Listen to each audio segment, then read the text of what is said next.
전도서 3장 16절에서부터 22절 말씀입니다.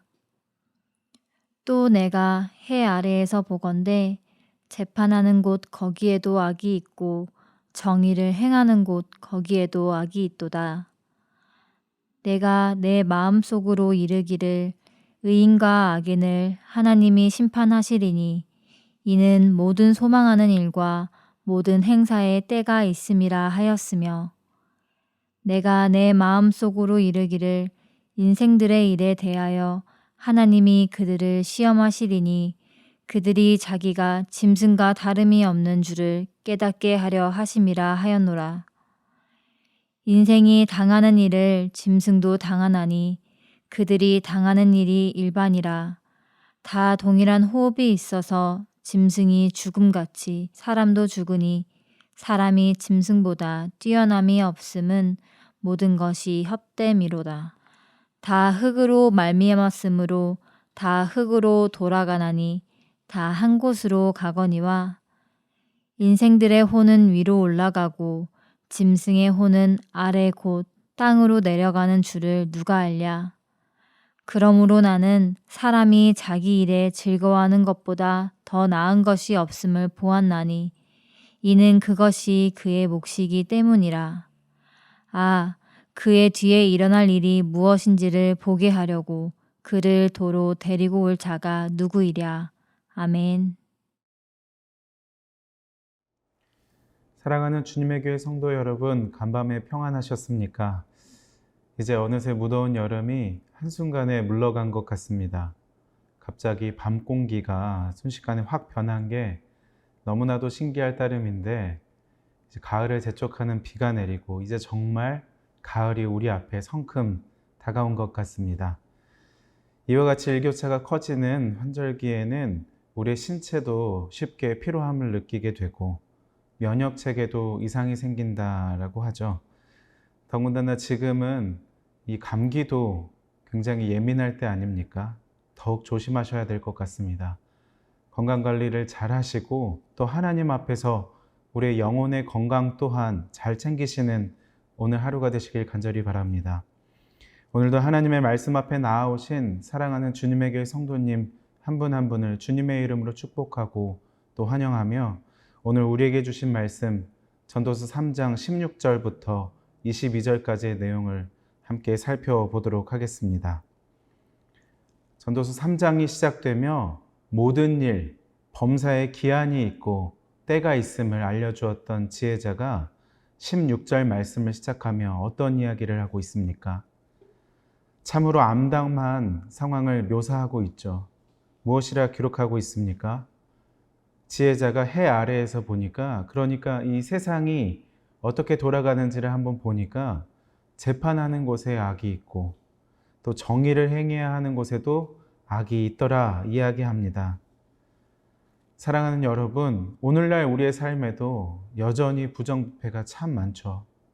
TV를 틀어보면 하루에 수도 없이 쏟아지는 어두운 이야기들로 이 세상이 가득한 것 같습니다. 정치, 경제, 교육, 종교 등 모든 분야에 앞장서 있는 사람들에 대한 그런 이야기들도 심심치 않게 들려서 이제는 놀라지 않고 별다른 감흥이 없는 것도 한편으론 서글프기도 합니다. 그러면서 제 안에 이 치부들을 생각하면 막상 돌을 들 용기조차 나지 않는 상황이 아닌가라는 생각도 되는데요. 그럼에도 이 세상에서 가장 무너져서는 안 되는 정의가 있다고 생각하는데 그것이 무엇입니까? 법 앞에서 모두가 평등해야 한다는 것 아니겠습니까? 법은 최소한의 도덕이고 최소한의 양심이라고 이야기할 수 있을 텐데 그런데 재판하는 곳, 재판정에서도 악이 있다는 것이 어떤 의미겠습니까? 그것은 저울이 기울어졌다라는 것이죠. 법을 상징할 때 우리는 주로 정의의 여신상을 떠올립니다. 거의 모든 재판정에는 이 정의의 여신상, 디케가 세워져 있는데 이는 그리스 신화에 등장하는 여신 이름인 것이죠. 그 디케를 형상화한 것입니다. 디케는 아름다움과 풍요를 대표하는 여신들 속에서 유일하게 꽃이 아닌 검을 들고 있는 여신으로 알려져 있습니다. 그녀는 소리 없이 불의를 추격해서 끝끝내 벌을 주는 인물이죠. 그녀는 검뿐만 아니라 다른 한 손에는 저울을 들고 있는데요. 불의를 꿰뚫어 볼 수 있는 눈과 옳고 그름의 무게를 재는 저울, 그것을 통해서 그 누구라도 이 검을 통해 심판한다 라는 의미인 것입니다. 그렇게 정의가 지켜지게 된 것이죠. 그런데 어느 순간부터 이 디케에 눈가리개가 씌워지게 되었습니다. 때는 1494년 르네상스가 한창이던 시절, 스위스 바젤에서 출간되어 베스트셀러가 된 제바스티안 브란트의 바보배라는 글은 세상에 존재하는 100여 종류의 바보들을 배에 태우고 항해하는 그런 이야기로 적혀져 있습니다. 그런데 그 글에 정의의 여신이 등장하는데 정의의 여신 뒤에서 눈가리개를 씌우는 71번째 바보로 소개된 이가 있었다는 것입니다. 온갖 소송이 끊이지 않던 시기, 소송에서 이기길 바랬던 사람들이 원했던 것은 디케가 정의를 보지 못하는 세상이었습니다. 눈먼 진실의 사회를 만들기 위해 디케에게 눈가리개를 씌웠던 것이죠. 탐욕과 어리석음, 사회적 특권에 가려진 정의는 저울이 어디로 기울었는지 보지 못하고 마구 검이 휘두러지도록 만들었습니다. 이로 인해서 범죄보다 더 범죄적인 판결들을 낳았던 것이죠.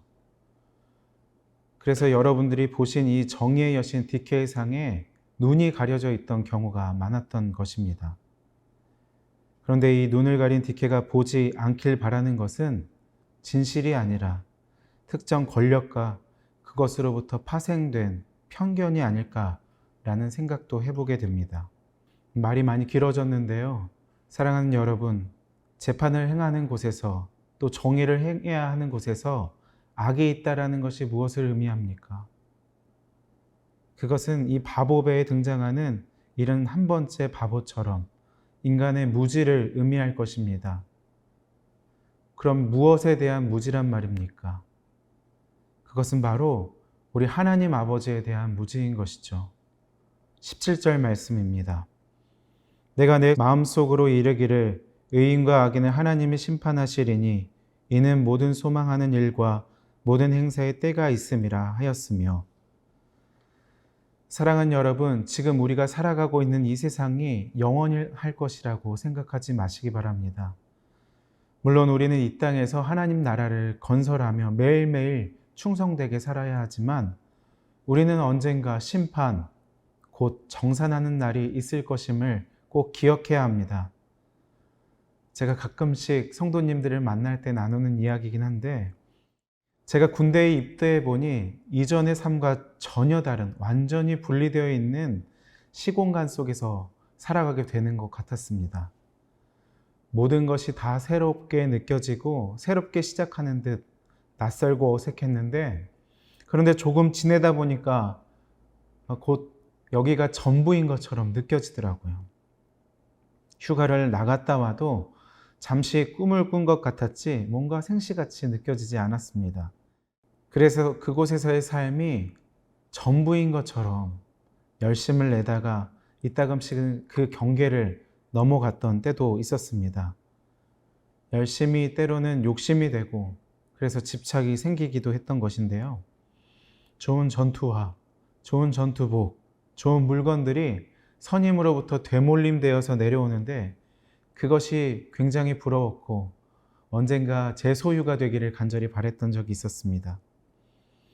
그런데요, 제가 지금 여러분들에게 제가 거기서 어떻게 살았는지 아십니까? 라면서 좋은 전투화를 꺼내 보여드리면 어떻습니까?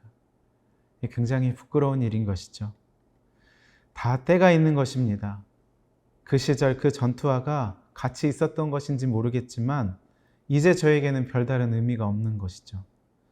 오히려 그때 군정병 생활을 하면서 매일 새벽마다 홀로 앉아 하나님 앞에 기도했던 것, 귀한 동역자들과 함께 교제하며 신앙을 지켜왔던 것이 저에게 훨씬 더 값지게 느껴지는 것이죠.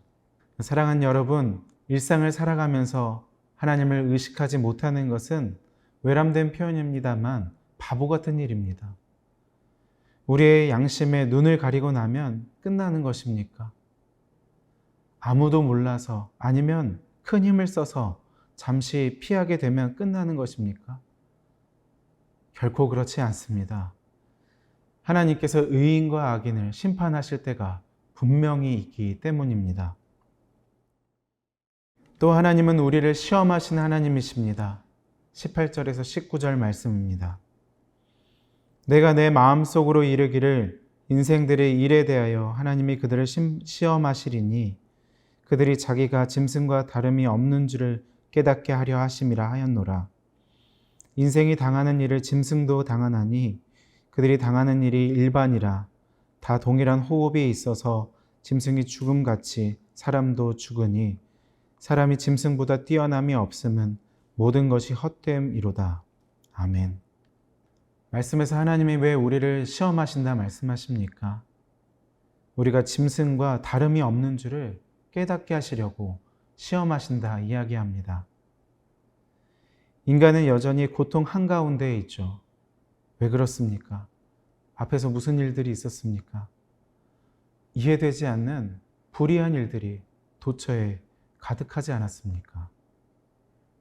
사람들이 하는 일이 고작 이러한 것들이라는 것입니다. 서로를 억압하고 불의를 행하는 것이라 누구보다 낫지 않습니다. 심지어 짐승들보다 결코 낫지 못하다라는 말씀을 하고 있는 것입니다. 이러한 불의한 일들이 가득하니 사람들은 고통 가운데 있을 수밖에 없는 것이고 주님은 그런 악인들이 바로 짐승들이다 라고 이것을 보여주기 위해서 시험하고 계신다 말씀하고 있습니다. 그렇다면 우리는 무엇을 생각해야 합니까? 우리는 사순절을 시작하는 날 제 수요일을 보내며 고백하는 것처럼 흙에서 왔으니 다시 흙으로 돌아갈 것을 생각하여야 합니다. 또 동시에 22절에 고백하는 것처럼 자기 일에 즐거워하며 하루의 삶에 만족하고 기뻐해야 하는 것입니다. 사랑하는 여러분, 어찌 보면 세상 만사가 다 헛되고 우리의 본질 또한 짐승과 일반이라는 사실은 우리를 허무주의나 염세주의로 치닫게 합니다. 하지만 모든 것이 헛되고 하나님이 하시는 일이 잘 이해되지 않더라도 우리는 하나님의 선하심을 믿고 그분을 경외하며 즐겁게 살아야 합니다. 이해되지 않는 하나님을 사랑하며 살아가야 합니다. 하나님의 계획과 그 큰 뜻을 좁은 우리의 그릇에 담는다라는 것부터가 교만 아니겠습니까?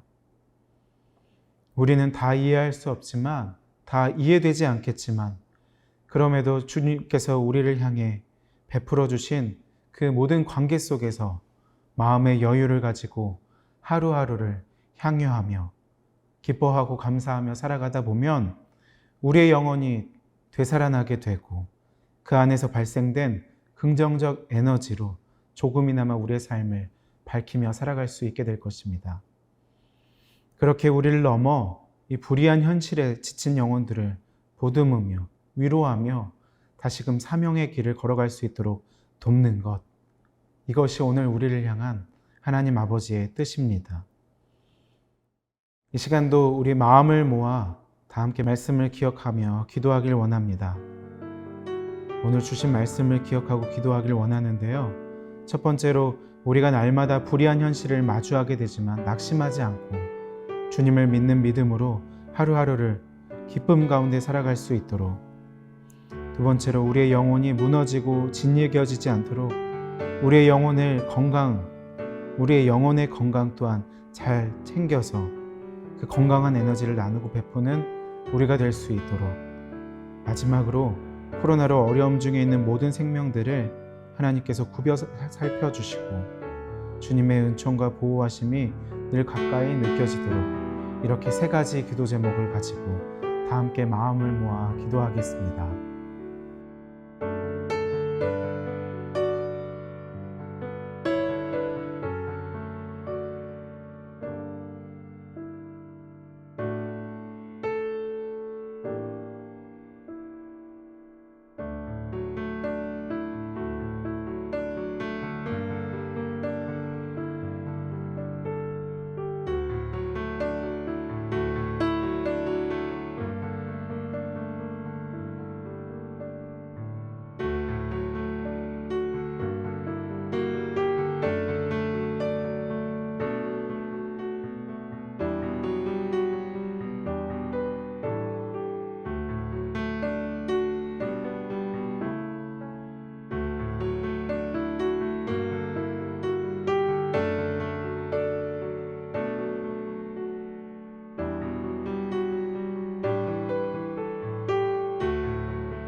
사랑의 하나님, 불의한 현실을 직면하게 될 때 우리는 분노하며 또는 낙심하게 되는 것이 일반이지만 이 모든 상황을 지켜보고 계신 하나님께서 결국 심판하실 것을 믿고 신뢰하며 그때 가치 있는 것들을 꾸리며 살아갈 수 있도록 우리의 삶을 인도하여 주옵소서.